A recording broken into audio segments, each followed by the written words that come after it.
नमस्कार, मी दिनराज वाघमारे. नमस्कार, मी आदिती. जय भारत न्यूजमध्ये आपल्या सर्वांचं स्वागत आहे. माडगाळमधील ट्रॅफिक जाम सध्या एक चर्चेचा विषय झालेला आहे. स्वतः आमदार गोपीचंद पडळकर यांनी सुद्धा याबाबतीत जिल्हाधिकारी यांच्या समोर आपली खंत व्यक्त केली आहे. पोलीस यंत्रणांच्या गचाळ कारभारावर त्यांनी नाराजी व्यक्त केली आहे. माडगाळचा बाजार हा शेळ्या मेंढ्यांचा सुप्रसिद्ध बाजार असून या बाजारच्या दिवशी लाखो लोक संख्य व्यापारी शेतकरी माडगाळमध्ये दाखल होत असतात. मात्र ट्रॅफिक जामच्या अत्यंत भयंकर परिस्थितीमुळे सध्या संपूर्ण माडगाळ गाव अत्यंत हैराण झाले आहे. सर्व शेतकरी व या मार्गावरून जाणारे प्रवासीसुद्धा या ट्रॅफिक जाममुळे हैराण झालेले आहेत. तासोनतास या ठिकाणी अक्षरशः मोटरसायकललासुद्धा जायला रस्ता मिळत नाही अशी परिस्थिती आहे. रस्त्यावरतीच अनेक वाहने लावलेले असतात. व्यापारी रस्त्यावर ठिय्या मांडून बसलेले असतात. अनेकांनी रस्त्यावरच अतिक्रमण केले आहे. पोलीस यंत्रणा तसेच माडगाळ ग्रामपंचायत व सार्वजनिक बांधकाम विभाग सर्वांनीच आपले हात वर केले असल्यामुळे नागरिकांना व ग्रामस्थांना शेतकऱ्यांना अशा पद्धतीच्या ट्रॅफिक जामचा सामना करावा लागत आहे. त्यामुळे प्रचंड नाराजी व्यक्त होत आहे. विशेष म्हणजे माडगाळवरून जाणारा हा रस्ता श्री क्षेत्र गुड्डापूर या तीर्थक्षेत्राला जातो. सोलापूर भागातील असंख्य भाविक या मार्गाने येतात.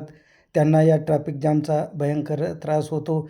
याशिवाय जतवरून सोलापूर, मंगळवेढा, लातूर, उस्मानाबाद, बीड, नांदेड अगदी नागपूरपर्यंत ज्या सर्व गाड्या आहेत तर या मार्गावरून जात असतात. तर त्यांनासुद्धा प्रचंड त्रास होतो. बसेसना तासनतास या ठिकाणी तात्काळ थांबावे लागते. त्यामुळे प्रवाशांचेही मोठ्या प्रमाणात हाल होत आहेत. या संपूर्ण प्रकाराबद्दल स्वतः आमदार गोपीचंद पडळकर यांनी खंत व्यक्त केली आहे. पाहूया काय म्हणाले ते. माडगाळला मेंढ्यांचा मोठा बाजार भरतो. एसपी साहेबांना मी पण बोलतो, तुम्ही बोला.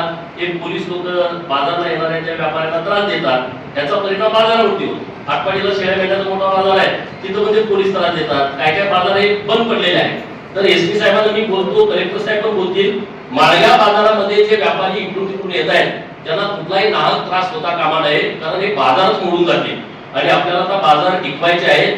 शेळ्या मेंढ्यांचा बाजार पश्चिम महाराष्ट्रामध्ये सर्वात मोठा माडगाळला भरतो, आटपाडीला भरतो, सातारा जिल्ह्याच्या लोणंदला भरतो आणि सांगोला तालुक्यामध्ये मोठ्या जनावरांचा बाजार दर आठवड्याला भरतो. आपल्या जतला दर आठवड्याचा बाजार तो मुळकच निघाला, या लोकांनी त्रास दिला. आता मार्केट कमिटी आपली नवीन निर्माण होते, निर्णय झालाय. आता ही सांगली मार्केट कमिटीचा आपला काही संबंध राहत नाही. आपली आजची मार्केट कमिटी पुढच्या 8 दिवसात वेगळी होऊन जाईल, कारण आता परत महामंडळाची बैठक पण झाली मागच्या आठवड्यात. आता ही आपलं सेपरेट होईल. सेपरेट झाल्याच्या नंतर पुन्हा तो जनावरांचा बाजार चालू करणं, घोड्याचा बाजार चालू करणं जतमध्ये अशी एक माझ्या मनातली संकल्पना आहे. त्याच्यासाठी आम्ही एक प्रयत्न करतोय. महाराष्ट्राच्या आणि देशाच्या कानाकोपऱ्यातली लोक जत आली पाहिजेत आणि त्यासाठीचा प्रयत्न आहे. इथं शेळी मेंढीचं जे बाजाराचं आवार आहे ते डेव्हलप करणं, हे आपण चांगलं काम आता आपल्या माध्यमातून करू. उंदीर आपली जय भारत न्यूजसाठी अंबादास चौगुले, माडगाळ प्रतिनिधी.